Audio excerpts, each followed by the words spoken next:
नमो नमः। प्यारे बच्चों, आज हम देख रहे हैं सप्तमी कक्षा का द्वितीय पाठ दुर्बुद्धि विनश्यति का प्रश्न अभ्यास। तो देखते हैं सबसे पहला प्रश्न। आपने इसको जो मैंने पीडीएफ भेजा था उसको देख के लिख लिया है इस प्रश्न को, लेकिन अब हम देखते हैं इसका उच्चारण करना है। इसमें क्या लिखा हुआ, उच्चारणम करो। तो उच्चारण करना है तो आप मेरे पीछे पीछे बोलेंगे, सुनेंगे मुझे और फिर दोहराएंगे। फुल्लोत्पलम कम्बुग्रीवः उक्तवान् भवद्भ्याम् अवलम्ब्य आवाभ्याम् हृदम् उड्डीयते पक्त्वा भक्षयिष्यामि सुहृदाम् भृष्टः। तो इसका उच्चारण करना था, उच्चारण हमने कर लिया, लेकिन अब इस प्रश्न को लिखना कैसे। जैसा आपने लिख लिया कोई बात नहीं, उसको आप सबसे लास्ट में फिर से लिख लो। क्या करेंगे, इस प्रश्न को बदलेंगे हम। इसके बदले लिखेंगे वर्ण विच्छेदम कुरुत, यानी कि वर्ण विच्छेद करके देखना। आपने षष्ठी कक्षा में प्रथम द्वितीय तृतीय जो शुरू के पाठ थे उसमें आपने ये वर्ण विच्छेद किया था, यानी कि किसी शब्द के अंदर कौन कौन से वर्णों का इस्तेमाल किया है और किस किस सीक्वेंस में हुआ है, यानी कि किसके बाद कौन सा स्वर आया, कौन सा व्यंजन आया, ये हमने अलग अलग करके बताना है, जिससे कि हमारा पढ़ना आसान हो जाएगा। फिर हम गलती नहीं करेंगे उच्चारण में। उच्चारण को सही करने का यही तरीका है। तो देखते हैं हम वर्ण विच्छेद में हम सबसे पहले क्या करेंगे। जैसे फुल्लोत्पलम शब्द है तो इसका विच्छेद क्या होगा, फ उ ल, क्योंकि ल आधा भी है और पूरा ल ओ की मात्रा उसमें, तो ल ओ, त प अ ल अ म, फुल्लोत्पलम। इसी तरह से दूसरा शब्द देखिए, कम्बुग्रीवः। कम्बुग्रीवः को कैसे लिखना है, क अ म ब उ ग र ई व अह। मैंने यहाँ दो उदाहरण देके आपको बता दिए। अब आपने बाकी जो शब्द हैं उन सारे शब्दों को ऐसे ही विच्छेद करके लिखना है। चाहे आप इसे जो आपकी कॉपी है उसके मतलब क्वेश्चन तो पहले लिख रखे हैं आपने, सबसे अंत में लिख लीजिए उनको। अब देखते हैं इसका दूसरा प्रश्न, एक पदेन उत्तरत। तो एक पदेन उत्तरत यानी कि एक पद में उत्तर देना है। तो ज्यादातर आपको ये प्रश्न याद होंगे, इनके उत्तर वैसे समझ में आ रहे होंगे। जैसे का प्रश्न है एक पदेन उत्तरन का, कूर्मस्य किम नाम आसीत। तो अब आपको याद होगा कूर्म का, कूर्मस्य किम नाम आसीत, कूर्मस्य नाम किम, कम्बुग्रीवः। तो कूर्म का नाम क्या था, कम्बुग्रीवः। दूसरा, सरस तीरे के आगच्छन, के आगच्छन कौन आया, धीवराहा। सरस तीरे धीवराहा आगच्छन। एक पदेन में लिखना तो एक पद लिखेंगे। ग, कूर्मः केन मार्गेण अन्यत्र गंतुम इच्छति। केन मार्गेण, केन तो कौन से मार्ग से, आकाश मार्गेण, आकाश मार्गेण। अब घ देखो, लंबमानम कूर्मम दृष्ट्वा के अधावन, के कौन दौड़े, तो कौन दौड़े, उसके पीछे पौराहा।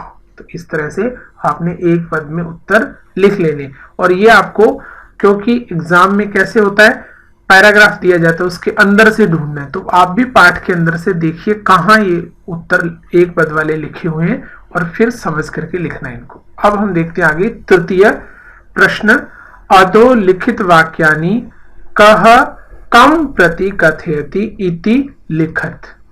कह कम प्रति कथयति, कह कथयति कौन कह रहा है, कम प्रति कथयति किसको कह रहा है। तो ये वाक्य किसको कह रहा है, कौन कह रहा है, बोलने वाला कौन है, किसको कहा जा रहा है। तो यथा उदाहरण देखते हैं, प्रातः यद उचितम तत् कर्तव्यम। याद होगा आपको, ये हंसऊ ने कहा था, दोनों हंसों ने कहा था, और किसको, कूर्मम प्रति, कूर्म को कहा था। अब हम देखते हैं, अहम भवद्भ्याम सह आकाश मार्गेण गंतुम इच्छामि। यहां कौन बोल रहा है ये, हाँ कूर्म, कूर्म कह रहा हो, किसको कह रहा है, हंसऊ प्रति। तो जिसको कह रहा है उसके प्रति ऐसा लिखना है। दूसरा, ख, अत्र कह उपायः। ये कौन बोल रहा है, हंसऊ, दोनों हंस बोल रहे हैं, किसको, कूर्मम प्रति, कूर्म को कह रहे हैं। ग, अहम उत्तरम न दास्यामि, ये कौन बोल रहा है? कूर्मः। किसको बोल रहा है? हंसौ प्रति। अच्छा। घ यूयम भस्म खादत, ये बात कौन कह रहा है? कह कथयति? कूर्मः। कम प्रति कथयति? पौराण प्रति। याद होगा ना आपको, पौराण तो वो नागरिक जो आए थे, दौड़ रहे थे पीछे, उनको कह रहा है यूयम भस्म खादत। इस तरह से इनको लिख लेना है। उसके आगे देखते हैं चतुर्थ प्रश्न। मंजूषातः क्रियापदम चित्वा वाक्यानि पूरयत। तो मंजूषा ये दी हुई है, इसके अंदर ये क्रियापद है, अभिनंदति, भक्षयिष्यामः, इच्छामि, वदिष्यामि, उड्डीयते, प्रतिवस्ति स्म। अब हम इस मंजूषा वाले क्रियापदों से इन वाक्यों की पूर्ति करेंगे। जैसे क वाक्य है तो हंसाभ्याम सह कूर्मो अपि उड्डीयते, उड्डीयते। ख अहम किंचिदपि न वदिष्यामि, किंचिदपि न वदिष्यामि। ग यह हितकामानां सुहृदां वाक्यं न अभिनंदति, अभिनंदति। घ एकः कूर्मः अपि तत्रैव। अब देखो ऊपर जितने बचे उनमें से क्या आना चाहिए? तत्रैव। इच्छामि तो नहीं हो सकता है ना। भक्षयिष्यामि, ये भी भक्षयिष्यामि, ये भी नहीं, तो प्रतिवसति स्म, तत्रैव प्रतिवसति स्म। अंग अहम आकाश मार्गेण अन्यत्र गंतुम। अब देखो अहम आया तो मी वाली क्रिया आएगी, इच्छामि, अन्यत्र गंतुम इच्छामि। और वयम गृहम नीत्वा कूर्मम भक्षयिष्यामः। इस तरह से आपने अब क्या करना है, ध्यान से लिख लेने। तो जैसे दोबारा से देखिए इसको, क हंसाभ्याम सह कूर्मोऽपि उड्डीयते। ख अहम किंचिदपि न वदिष्यामि। ग यह हितकामानां सुहृदां वाक्यं न अभिनंदति। घ एकः कूर्मः अपि तत्रैव प्रतिवसति स्म। और अंग अहम आकाश मार्गेण अन्यत्र गंतुम इच्छामि। और च वयम गृहं नीत्वा कूर्मं भक्षयिष्यामः। अब देखते हैं पंचम प्रश्न, पांचवा प्रश्न। पूर्ण वाक्य उत्तर, पूरे वाक्य में उत्तर देना। तो ये भी कथा पर आधारित होते हैं, पाठ पर आधारित है, तो पाठ के अंदर से ढूंढने आने चाहिए इनके उत्तर भी, लेकिन उत्तर बनाने कैसे ये सीखना है। जैसे हमने षष्ठी कक्षा में भी इस तरह के प्रश्न किए थे। जैसे क प्रश्न है, कच्छपः कुत्र गंतुम इच्छति। कच्छपः कुत्र गंतुम इच्छति। अब पाठ का ये वाला भाग देखेंगे आप, तो इस भाग में आपको देखो यहां लिखा हुआ अन्यत्र गंतुम इच्छामि। अब वो उनको बोल रहा है कि मैं अन्यत्र जाना चाहता हूं, तो इससे पता चल गया वो कहां जाना चाहता है, कुत्र। कुत्र गंतुम इच्छति, अन्यत्र। तो क्या उत्तर लिखेंगे, कच्छपः अन्यत्र गंतुम इच्छति। यहां से नहीं देखना कि इच्छामि लिखा तो हम भी इच्छामि लिख, क्योंकि प्रश्न क्या पूछा गया, इच्छति, क्रिया तो वही रहेगी, इच्छति, है ना। अब ख प्रश्न, कच्छपः कम उपायम वदति।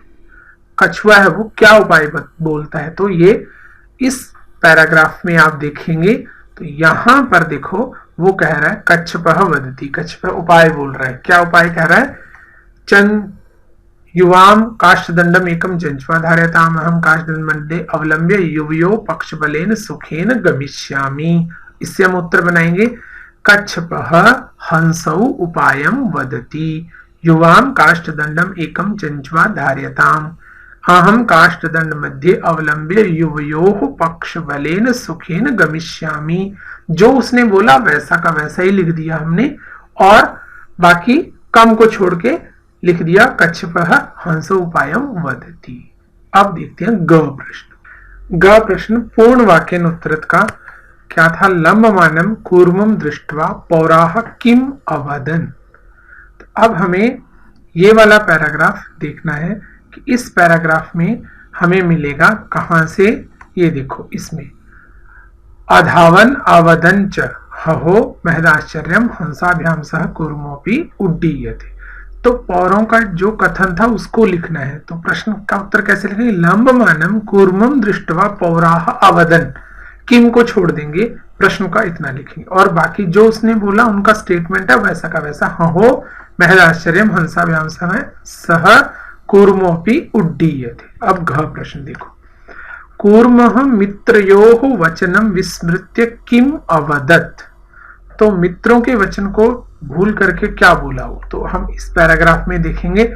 यहां देखो लास्ट में है सह अवदत् यूयं भस्म खादत्। तो अब हम उत्तर कैसे बनाएंगे, कूर्मः मित्रयोः वचनं विस्मृत्य अवदत् यूयं भस्म खादत्।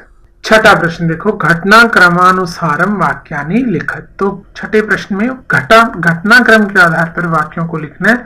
ये क से लेकर के ज तक वाक्य है, इनमें कथा में पहली बात कौन सी हुई है वो पहले लिखना है। तो जैसे कैसे लिखेंगे, सबसे पहले पहला वाक्य कौन सा हुआ, तो पहला बात हुई है ग, कूर्मः हंसौ च एकस्मिन् सरसि निवसन्ति स्म। तो पहला ग वाक्य होगा। तो उसके बाद दूसरा वाक्य है घ, केचित् धीवराः सरसतीरे आगच्छन्। तो घ होगा केचित् धीवराः सरसतीरे आगच्छन्। तीसरा वाक्य ज, वयं श्वः मत्स्य कूर्मादीन मारिष्यामः इति धीवराः अकथयन्। अच्छा, धीवर पहले वो आए, फिर उन्होंने ये बोला, तो ये बना अब तीसरा वाक्य।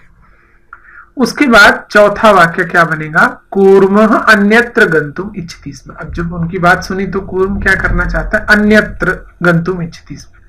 उसके बाद पांचवा वाक्य कौन सा, कूर्मः हंसयोः सहायतया आकाश मार्गेण अगच्छत्। ये पांचवा क वाक्य होगा।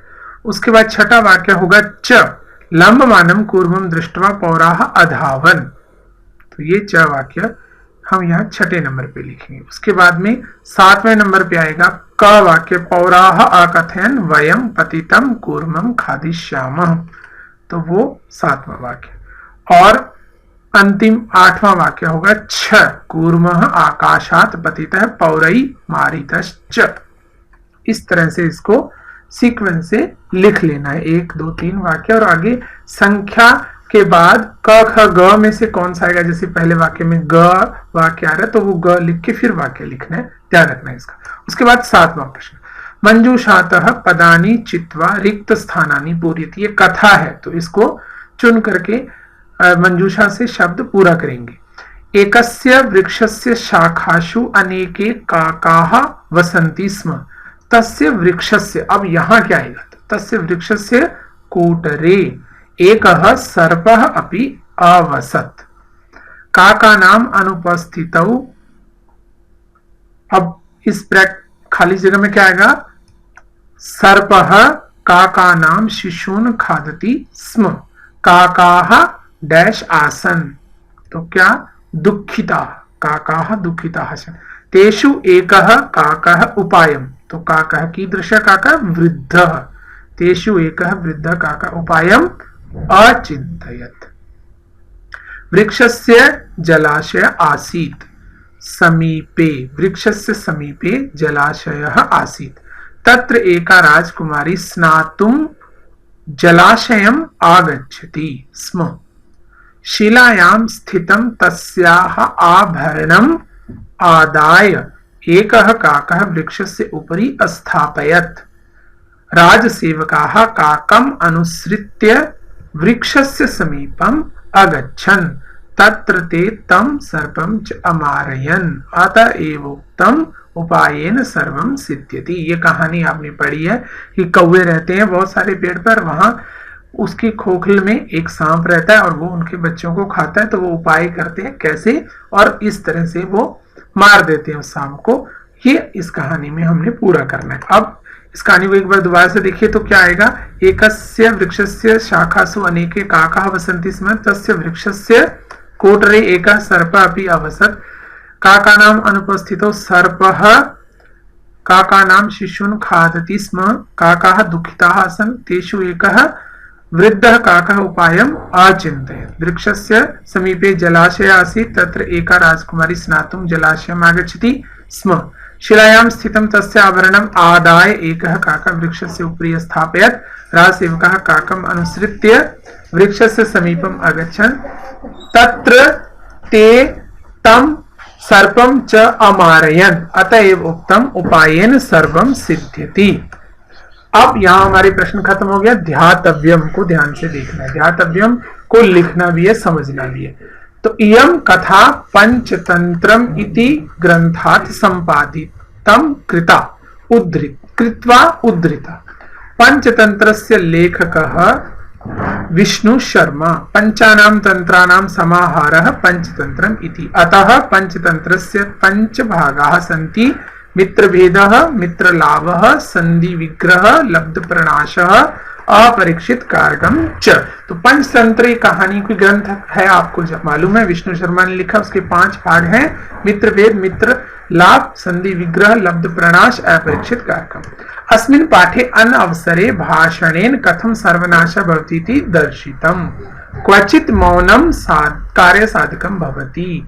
तो अनवसर, बिना किसी मौके पर बोलने से कैसे नाश हो जाता है ये दिखाया गया है। कहीं पर मौन रहना भी हमारे काम को बनाने में सहायक होता है। यथोक्तम, जैसे कि बताया गया है, विभूषणम मौनम मौनम पंडितानाम, विभूषण मौनम अपंडितानाम। अपंडित लोग, मूर्ख लोगों का विभूषण क्या है? मौन रहना। मूर्खो ही शोभते तावत यावत किंचन न भाषते। मूर्ख तब तक अच्छा लगता है जब तक कुछ नहीं बोलता है। तो इस तरह से आपने इन प्रश्नों को सारों को लिख लेना है। आप सब ने गृह कार्य पहले मैंने दिया था 23 तारीख को, शब्द रूप एक लिखने के लिए दिया था। हंस शब्द का रूप बालक शब्द के जैसे, तो लिख लिया, तो उसको मिला लेंगे। यहाँ पर देखिए आकारांत शब्द हंस के रूप लिखे हुए, जिसे प्रथमा के रूप है हंसा, हंसौ, हंसाहा। द्वितीया हंसम, हंसौ, हंसान। तृतीया हंसेन, हंसाभ्याम, हंसई। चतुर्थी हंसाय, हंसाभ्याम, हंसेभ्यः। पंचमी हंसात, हंसाभ्याम, हंसेभ्यः। षष्ठी हंसस्य, हंसयो, हंसानाम। सप्तमी हंसे, हंसयो, हंसेषु। और संबोधनम हे हंस, हे हंसौ, हे हंसा। हाँ, मिला लीजिए। नहीं लिखा तो इसको देख के लिख लीजिए, काम पूरा कर लीजिए। इसके बाद टेस्ट आपका ऑनलाइन होगा। मैं आपको एक लिंक भेजूंगा, उस पर आप क्विज करेंगे। तब तक के लिए आपका बहुत बहुत धन्यवाद।